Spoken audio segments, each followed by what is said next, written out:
Well, ladies and gentlemen, I'm from the kingdom of genomics, and you ain't seen nothing yet. But I feel I am among friends, and I do not feel too threatened by your presence. Let me if I can find my talk. Here we are.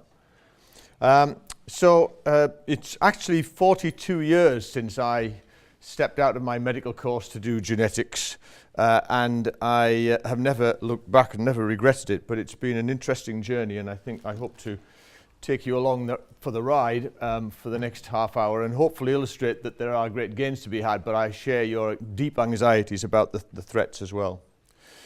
It's actually 45 years since I was taken by our biology teacher to listen to a lecture by an Oxford Don, whose name I must find out. I still don't know who it was. And he explained the genetic code to us. And in keeping with the 1960s, he told us it was degenerate. And it was degenerate because, in fact, you have 4 letters and you have to make enough words to cover a couple of dozen amino acids and full stops. But there are actually 64 different combinations of 3 letters, and you have to have at least 3 letters. So in fact, there are many situations there where you actually have the same amino acid coded for by different triplet codes. So for example, if you get CCG, then you get a proline. But indeed, if you look above that, if you get CC anything, you get a proline. So we instantly see a problem. When you start reading DNA, an awful lot of it makes no difference, the changes make no difference whatsoever. And the other problem is that single letter changes can swap amino acids around. And that might make no difference whatsoever, or it might completely wreck your life. And so there is a profound uncertainty built into this system. I should say that actually that was when I became a geneticist, because I was fascinated by this wonderful simplicity. But better still, my biology teacher slipped into the seat beside me on the way back to school and said, "Can you explain that to me once more?" And that was the first time in my life that I had one up on a teacher. So I thought, right, this is great. I'm sticking with this. So I became a clinical geneticist in the NHS as a consultant 30 years ago now, and have been seeing patients ever since with a variety of rare syndromes, 1 or 2 of them even named after me. And most of that was initially straightforward. You had a child with something like Down syndrome, and you're trying to find an explanation for the family, and profoundly powerful for a family to understand why their child has a disability, and importantly, whether it might happen again. But then Al Knudsen actually made the breakthrough. In fact, he wasn't the first to say it, but the first to popularize the idea of the 2-hit hypothesis in cancer. And this really was a profound shift for our field. This little girl came to our hospital because her mum thought she had a cataract when she took a photograph. It wasn't a cataract, it was a retinoblastoma. And she lost that eye and in fact had a retinoblastoma in her other eye because she had inherited a faulty copy of what we now call the RB gene. And it didn't actually predict for certain that she'd get a retinoblastoma, it just made it extremely likely. Because in order for any of the embryonic cells in her retina to become malignant, they only had to make one mistake and lose the second copy of the RB gene. You get one from each parent. Whereas for the rest of us to get a retinoblastoma, you have to have 2 mistakes in the same cell. It happens, but it's rare. And it also shows a curve when you look at the age of onset. Whereas in these families, if you already have the first mistake, it's a linear progression to risk for the second hit. And that was what Al realized meant. There was only one event causing this child's cancer. So that meant that we had a group of people who were walking around with a mistake in a gene, and it was a mistake, it's a very important gene, but it's okay because you get 2 of these. And as long as one of them is working, you're fine.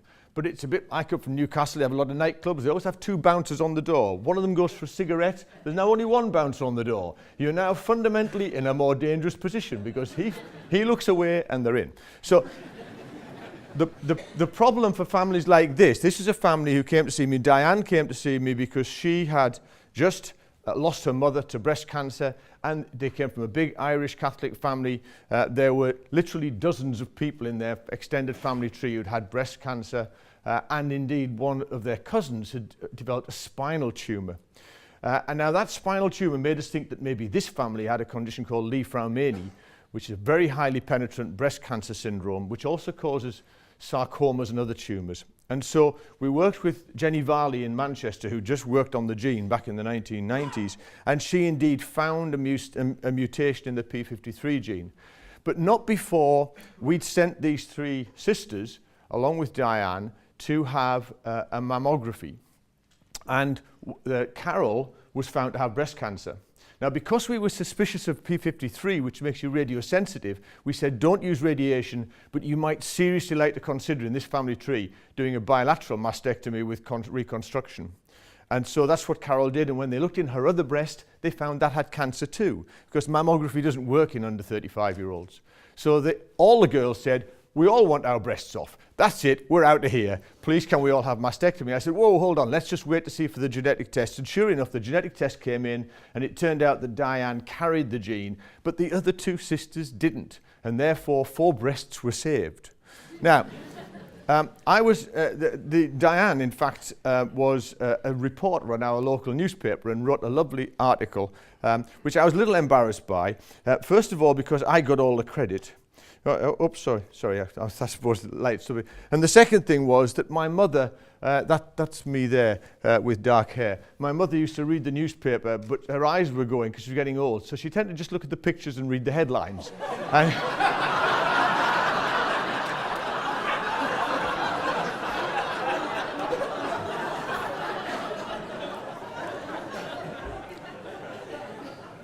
So this transformed our lives. We're now at least a third of the people who turn up in genetic clinics around Britain, and Britain's got a very well developed service.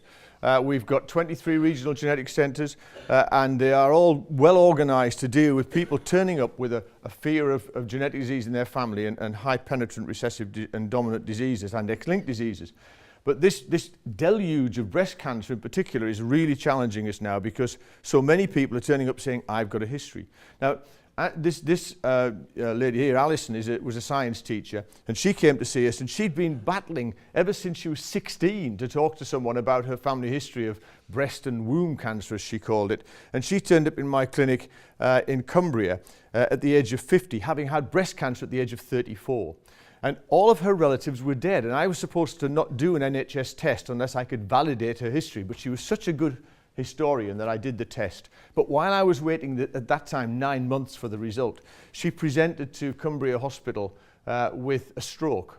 And she came over with dysphasia to talk to our medical students for that picture. And she had actually wouldn't let them examine her until they did an ultrasound of her pelvis. And what they found, of course, was she had huge bilateral ovarian cancers.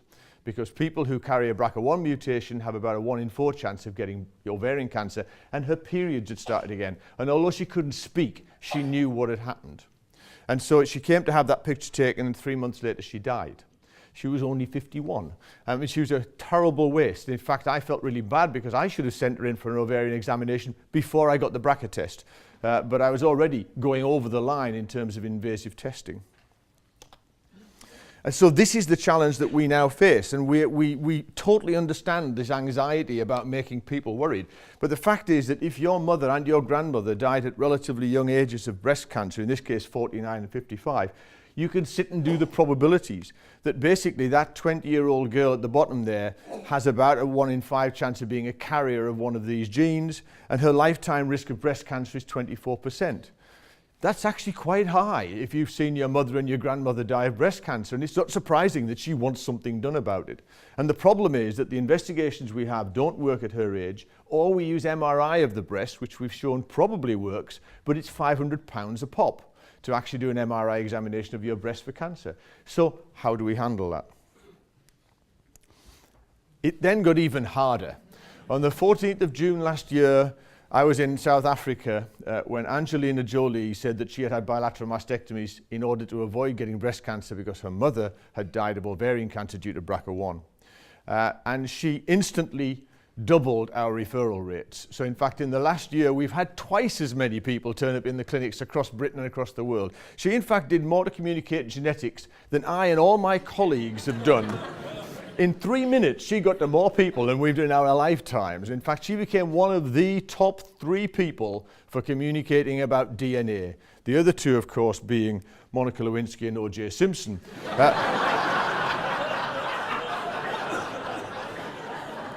Because the fact is that when she said she'd had a DNA test, nobody said, what's a DNA test? Everybody knows what DNA tests are, at least they think they do. Now, it's going to get even worse because about 15 years ago, my colleagues in chemistry in Newcastle invented a class of drugs called the PARP inhibitors. And I'm not going to bore you with the details, but basically poly-ADP ribose polymerase, PARP, is one of your DNA repair enzymes. And if you get a single break in your DNA, it helps recruit all the proteins you need to put it back together. And so they came up with the idea that maybe it would help to kill cancer if we could stop that, because the way anti-cancer drugs work is they try and kill the cancer before they kill you. And it's a fairly crude process, but stopping your DNA repairing itself is really bad for cancers and slightly less bad for you. So they invented PARP inhibitors and they didn't work. And they kind of knew they wouldn't work because if you block that motorway, there's another rather winding A road goes around the outside called homologous recombination. So you can fix it the other way. But Alan Ashworth, who recently moved from the Institute of Cancer Research, pointed out that if you look at all those strange acronyms, in the middle there are two purple ones, BRCA1 and BRCA2. So if I give you a PARP inhibitor, you can't do your normal fixing of your single-strand breaks, but your cells will fix it using this complex process, but it needs the proteins from BRCA1 and BRCA2. Now, if you're a carrier of a BRCA1 mutation and you've lost your second bouncer on the door, so you've now got a BRCA cancer cell, that cell can't do this. It's lost its BRCA1 protein. So that winding extra route is missing. And so if you give a PARP inhibitor to these cells, the cells die. And that started a race, and olaparib is the winner, or going to be the winner, and AstraZeneca will get a license next year to give olaparib to treat ovarian cancer caused by BRCA1, but only if you've got a BRCA1 mutation. Which means that if you, any of you who have ovaries, were suddenly told that next year there's this wonder drug that will cure your BRCA1 mutation, would you like to be tested for BRCA1? Who's going to say no? And how many people are going to be demanding that we speed up our testing process so that it can control delivery of this service? So that's going to completely change this entire approach to management of breast and ovarian cancer. And quickly to tell you about my other favourite disease, because in fact I became a cancer geneticist full on about in the 1990s, and it was families like this one that, working with Tim Bishop, we just mapped a condition we thought was called Muir-Torre syndrome, which was colon cancer and skin cancer. It turned out to be just the sort of first edge of a condition we now call Lynch syndrome. And it turned out that Ted, who'd had 3 cancers, a Berwick shepherd, had 3 colon cancers and 9 skin cancers, and his sister Bertha had endometrial cancer. And this is the classic combination of what we now call Lynch syndrome. And it's caused by a problem in the mismatched repair genes, another set of DNA repair genes that we share with the entire animal kingdom right down to yeast. And in fact, Richard Kolodner took DNA from this family in Boston and found a mutation in the yeast. Using yeast, he actually pulled out the human equivalent from Ted's DNA and found that he had a spelling mistake in his spell checker. His MSH2 gene was not working properly. And just like that first example, he had inherited one faulty copy of the gene, and all the way through his life, he kept losing a second copy in his rapidly dividing bowel and getting cancer from it, or in his skin. And indeed, this combination of endometrial and colon cancer will affect probably at least 3/4 of the people who carry that gene. Now, I know there are at least 6,000 gene carriers in Britain, but I know from Albert de la Chapelle's very detailed population studies that there are actually 60,000 people in this country who are at risk of this condition that don't know it. And that is going to be typical of a whole range of these conditions. And what's going wrong here is that you can't fix these spelling changes in what's called microsatellites, repetitive DNA. Very hard. If I asked you to copy that slide down, many of you would get it wrong. You'd put too many T's or too few T's in there. It's very hard to copy 25 T's. And so the body has the same problem. And your mismatched repair genes sort of follow along like a clamp, feeling for bumps where you've got too many or too few T's. Because if you stick one extra T into a gene, remember that triplet codon? Everything moves down one. So it all becomes gobbledygook from then on. So a single letter is a wrecker in a repetitive piece of DNA. So these genes are highly selected, highly conserved, absolutely essential to keep us alive and well. My best ever paper, which I'm sorry to say was published in The Lancet, Fiona. Sorry, had to think about the impact factor.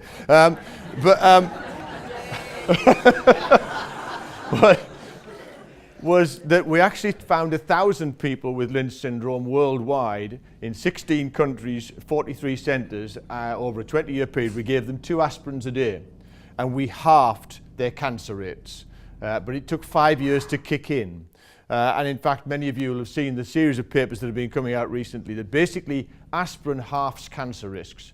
It also, of course, increases your risk of dying of a bleed. But in the general population, you're going to kill 10 times as many cancers as you do patients. And in these people, it is clearly beneficial that we're going to halve their risk of cancer. So just to put that in context, the latest data, which is as yet unpublished, but I might send to the BMJ, is that, in fact, now nearly 12 years out, 434 people who were not getting aspirin have had 45 bowel cancers.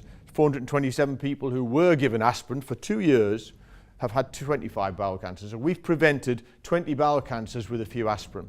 And I'm now having had this success, next week we launch our new trial, which after much thought we thought we'd call CAP3. And CAP3 will take 3,000 gene carriers and give them different doses of aspirin, and see whether in fact 2 aspirins is as good or better than a half an aspirin or a quarter aspirin, which is going to take us another 7 years. But we need to do that to absolutely establish this risk-benefit ratio. Now, of course, the world transformed. While that study was underway and we were just finishing reporting it, our world got turned upside down by next-generation sequencing. So in 2005, this was 2 of the teams that did the whole genome sequencing program. For those of you from America, there were 4 major labs, 3 in America and 1 in Britain, and the one in Britain was the biggest, okay? So it wasn't the Americans that did the whole Human Genome Project. We did some of it too. Now, that was the teams needed to turn out DNA for the whole genome sequence. Overnight, virtually, that was turned into one machine, one technician could outperform all of those people. And so we've now got kit that has transformed this down to a $1,000 test, it is said.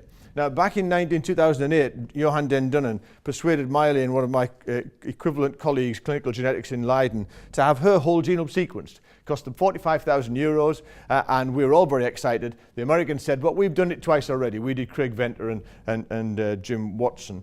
I thought the Australians caught the mood when they said that man takes one step towards understanding woman. You all know how small that step is, don't you? Anyway, that didn't stop the enthusiasts, and so we installed those machines and we've started sequencing anything. And as the BGI in China says, they'll sequence anything that looks good or tastes good.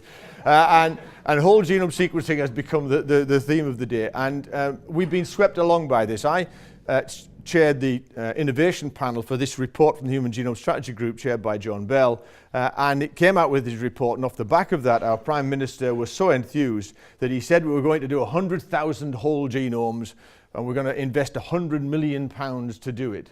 In fact, that's now gone up to £300 million, and it'll be 75,000 people, and it's getting tweaked a bit, but basically we're off and running, and we in Britain have now started, we in Newcastle I should say, have started piloting this. We've now got 600 people recruited to this, and we're going to ratchet up to 30,000 whole genomes per annum.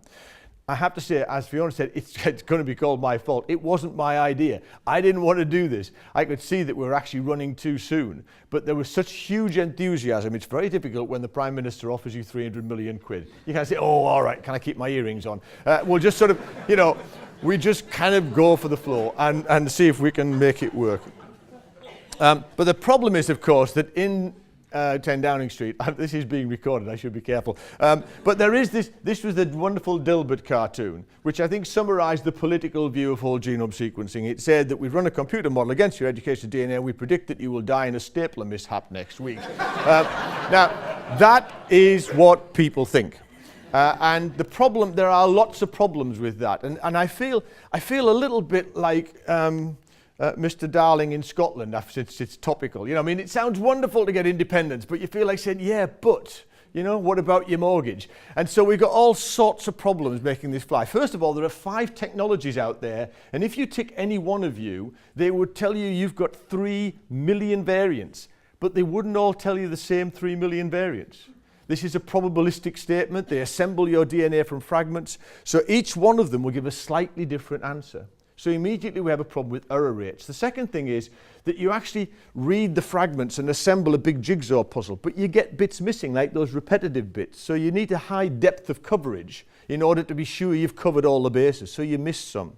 And then there are the bits on the ends of your chromosomes that like the little plastic bits that hold your shoelaces together called telomeres. You can't sequence them because they're all too repetitive. And in passing, we share the same telomere with the slime mold for some inexplicable reason. Or you might have an opinion on that. Anyway, but so whole genome sequencing then has problems. It's got error rates, it's got inadequate depth of coverage. It doesn't do very well with the fact that many of us, all of us, have huge chunks of our DNA which just got duplicated. So we have 2 copies or 3 copies or 4 copies. And in some conditions like autism and so on, that's proving to be very important. It's a dosage effect. It's not an absolute yes or no sort of test. Your genes are never the same. Your genes are changed by the environment of your mother, of your grandparents even. There's some carryover because of the chemical alteration of your DNA. And all the time, whether you decided to have a boiled egg this morning or not, everything you do in your life chemically alters your genes and imprints them. We can't test for that. And then your genes come in fragments, rather like articles in women's magazines. You know, you get the first page, then you get a Tampax advert, then you get the next page. So it's the same. Your genes come in fragments all the way down the chromosome. They've got to be put together. Some genes can be assembled in thousands of different ways, and we can't tell you what the splice variants are. So when someone says they're having a whole genome sequence, actually, they just spelt it wrong. This is my dear friend Jim Watson, who is our patron at the Centre for Life in Newcastle, and he had his whole genome sequenced, and they found all these variants. They couldn't find the one for putting your foot in your mouth when you talk to journalists, but they did find lots of spelling changes. And in fact, none of these apparently did him any harm. So these are some of the 3 million variants that you carry that probably make no difference. So what we're actually about to do is create this. This is officially the world's worst ever traffic jam. It was on Highway 110 in China in 2010, and it was 11 days of total gridlock. So you think the M25 is bad. That was a real traffic jam. But that's nothing to the traffic jam we're going to have with our data, because we're going to end up generating vast amounts of information about people. And this is the sort of problem we have. Here's the lady on the left there is the second circle down. Her mother had colon cancer, and it looked like Lynch syndrome. We found a spelling mistake in her MLH1, except we don't know whether that was the cause of the cancer or not. We don't know for sure that that is a pathogenic variant. It is a variant of uncertain significance. So if it is significant, then the fact that that lady doesn't have it means she's in the clear. She doesn't need a colonoscopy, and all her family are in the clear. But if it's not significant, I have to carry on colonoscoping her just to be on the safe side, and her children. Fortunately, we were having a meeting in Paris, and I was sitting next to Robert Hofstra and Rolf Simons from Holland, and I showed them that. I said, oh yeah, we've worked on that one, and these are, I'm not going to bore you with all the details there, but basically this was actually being published, and I hadn't seen it in the literature, that this was a pathogenic variant. That's a critically important piece of information, because it now means I can clear that family and tell them to go away. So turning VUSs into pathogenic variants is very important, but you can see the problem. I had to test her and then decide to tell her that it didn't mean anything. So communicating the fact that your variant of uncertain significance is actually insignificant or is significant is actually a really difficult challenge. I'm going on Thursday of next week to do a science fair in Grantham. So I just thought I'd put this slide in since I'm in the Mathematical Institute. In fact, one of the ways we can solve this is simply by pooling lots of data. So Grantham, in fact, is not named after the place, but after a physicist who wrote a paper in Science in 1974. And what he worked out, and what we're now using to do these probability statements, is if you take all the different versions of amino acids across the entire animal kingdom that have ever appeared in that gene, and then map them in a space according to the size and polarity and so on of the amino acid, then you end up with what's called the Grantham space. Clearly, whatever that amino acid does, as long as it's somewhere in there, it'll do the job. It doesn't matter particularly which amino acid you've got there, as long as it's one of them. So you then get another variant, which is a completely different amino acid in that place, and you measure the distance between where your new one is and that group of population variances. And if it's a long way away, it's almost certainly pathogenic. So that gives you a mathematical probability statement to throw into your family history data and your conservation across species and all the other stuff. And so we need some very good mathematicians to help us sort this out, but we also need to pool our data.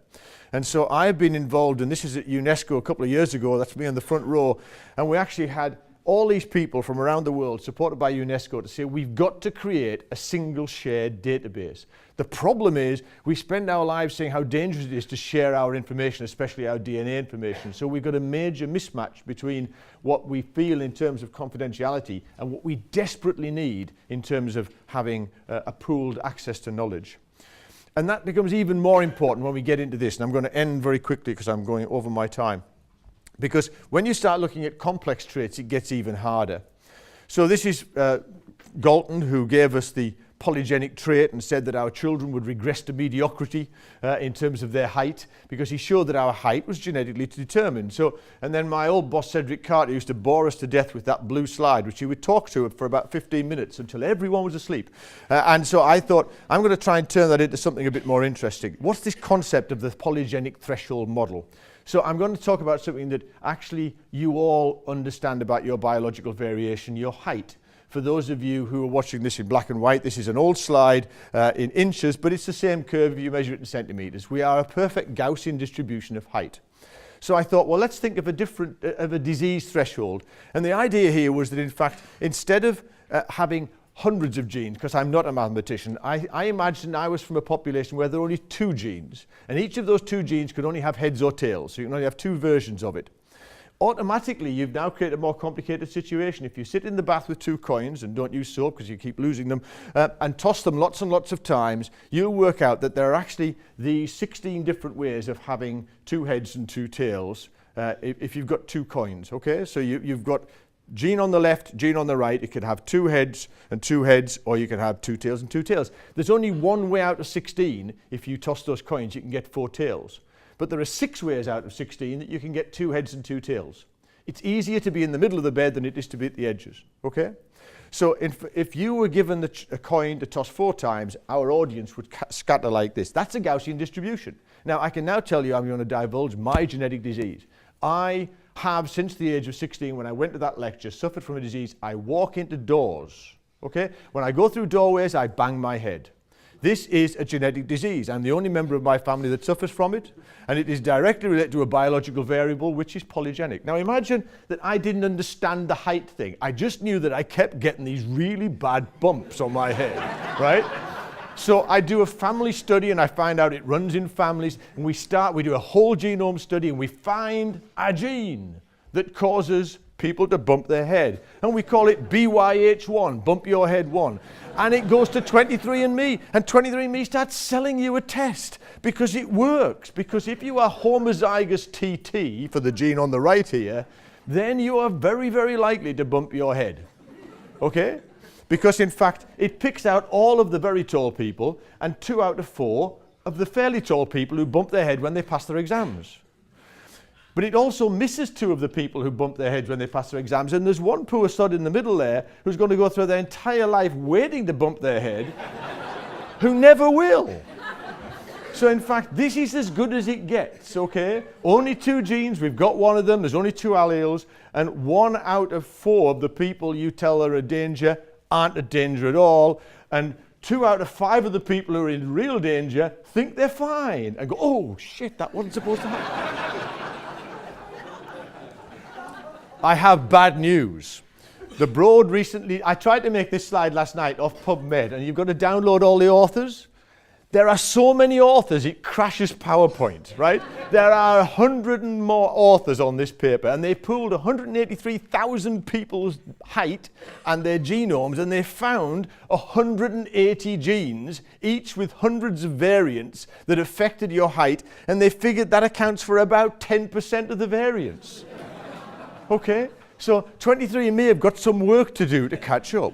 So we are miles away from being able to predict whether you'll bump your head. But that doesn't stop your GP very solemnly saying you have an 11% chance of having a heart attack in the next 6 years on the basis of this ProCamp model, because I've looked at all your variables. I've looked at your smoking, your diabetes, your hypertension, your fibrinogen, your lipids. This is a lovely paper which was done from North London, where they took a large series of men and they measured all those things your GP measure on you, and then they said, okay, let's look at their scores. And sure enough, the scores of the red people who had the people who had the high scores are pushed to the right. But then they went back 10 years later to say, okay, who had a heart attack?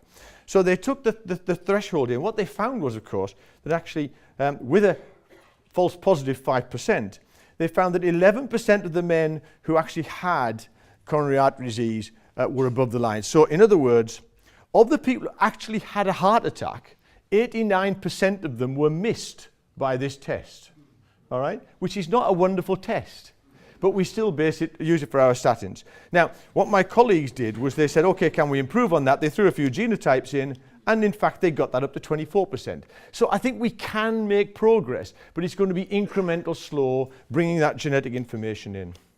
I'm going to end because my time is now up, I know. But I'm just going to quickly tell you, there is one way out of this debacle. This is a guy called Charlie Lieber who invented nanowires in 2001, and we now own the license to this. So this is my little commercial bit, because we set up a biotech company called Quantum DX. We worked out that, my partner did, that if you stick DNA on a piece of very thin wire and then it binds to its friend, it changes the electrical conductance of the wire. So you can turn your binding event into a computer event in one step.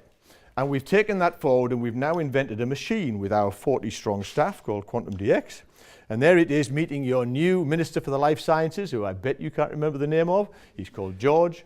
And George and I are modeling our new cassette. That will extract your DNA, amplify it, and do a nanochip diagnostic in, well, not quite yet, but pretty soon, 20 minutes. But the thing is, it'll only test for the mutations you ask it to test for. So you can test for a whole range of things. The machine itself is battery powered. We call it handheld, but you've got to be quite strong. But it is going to get smaller. And the first cassettes, we're going to do warfarin, because we're switching everybody to the Bigatran, and you all read the BMJ and you know that isn't such a good idea. And in fact, if we genotype people, we can stop them bleeding, because we can target the warfarin to give them the right dose. 3 SNPs we've known about for 15 years will tell you how much warfarin you need, yet we give everybody the same dose. Imagine if you bought your shoes that way. You know, everybody gets a size 7, come back next week, we'll try an 8, then a 6. You know. We also can do tumor testing with it, and we can do chloroquine-resistant malaria testing with it in routine clinics in Africa. So I'll end with this picture.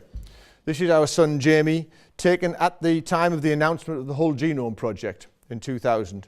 And he was standing next to his tree, which he planted when he was 4. He planted a conker, and I said, what are you planting a conker for, Jamie? And he said, I want to grow a tree because I want a tree house. Now, this is the political equivalent of saying, I want to do whole genome sequencing on everybody because I want to cure all disease. So basically, to a 4-year-old, it made perfect logical sense. I need a tree. I want a tree house. I need a tree. So he planted the conker. And so I showed him next to his tree in our backyard. And I said, you know, Jamie's tree is growing and personalized medicine is coming. And so is Jamie's tree house. Well, 10 more years passed. And last summer, I was talking to our grandchildren. We said, you know, that's quite a big tree. We should build a tree house. And so, against the express wishes of my wife and their parents, we built a tree house. Now, I should say, actually, to be precise, John the carpenter across the street built the tree house, but I put the roof on.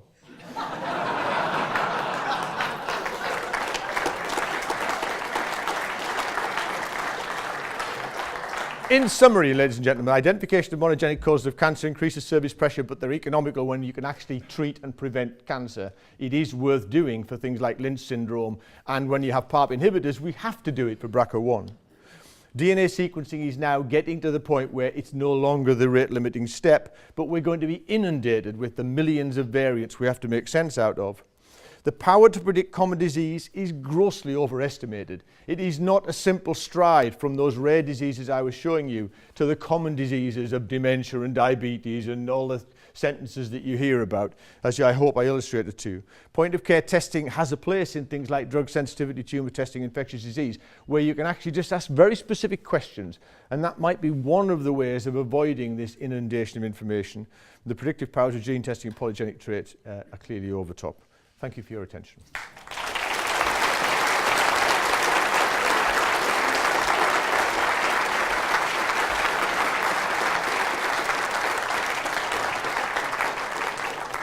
John, thank you so much. Questions for John? Time for 2 questions. There's one there, and then we get 2, one there. So, just hold your hand up again. You get the microphone, and then the microphone Over there, yeah.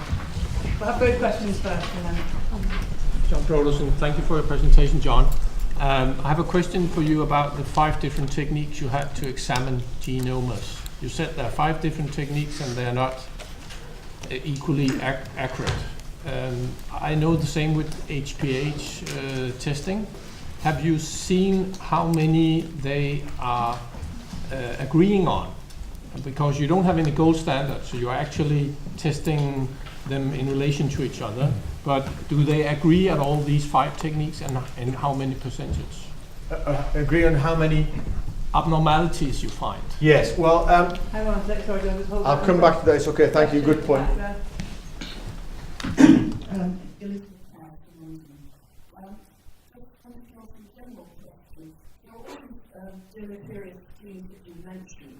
What about some other explaining factors? I'm thinking particularly of steroid hormones which we give to women from birth almost to death or numerous reasons for pill, etc. and recognizing periods, sometimes. Haven't we got possibilities of turning on these up-regulating these genes, should we not be more useful earlier? Okay. That sounds like overdiagnosis, but I'll come back. Yes, okay. So the answer to your question is we're actually doing some tests of both the sequencers and the annotators by giving them gold standards where we've actually identified pathogenic variants and confirmed them with Sanger sequencing, which is the old-fashioned technique, which is laborious but very reliable. So we can actually give them known diseases to try out. And in fact, what we will do in the pilot phase of the 100,000 genomes is recruit lots of families where we haven't found the explanation for their disease. Most of them we won't have an answer, but we will give them a family and say, find something wrong with that family.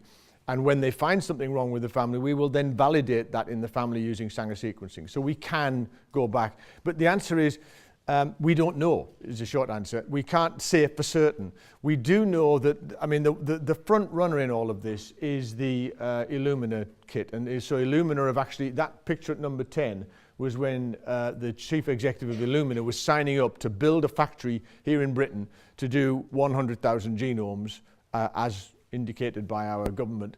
But that will be owned by Illumina. They will sell us the sequence. And they've got to sell us clinical ready sequence, which we then take into practice. So that's what this is all about. This is about testing that out and say, can we deploy it into clinical practice? But my counsel will be that we deploy it with very great care and targeting those situations where we're confident we're going to get benefit and not just inundate the system, either with worried patients or with screening demands that we just can't meet, because that's going to be a huge expense. In terms of should we tell people sooner? Well, yes, we should. I mean, there are 200,000 people in Britain with hypercholesterolemia due to a monogenic receptor defect. And they should be on statins from teenage years, and their heart attack rate will be dramatically reduced. So it's a high penetrance monogenic disorder. And I think what we have to recognize is that, not to literally throw the baby out with the bathwater here. By criticizing the sort of 23andMe, test everybody and worry the world, what we mustn't lose sight of is that there are some very high beneficial gains to be had, but that it's not an either or. We've just shown that in people with Lynch syndrome, if they get obese, they are 3 times as likely to get cancer. And in fact, we've just submitted a paper for publication because what we found is that the ones who take aspirin, that effect is eradicated.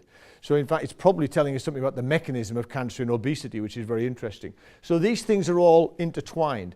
But I think the important message is there's some high ground for the monogenic disorders where we can really make a difference. And we have to stay on the high ground and not be tempted by the newspapers to stride off into the valley and get inundated by uncertainty.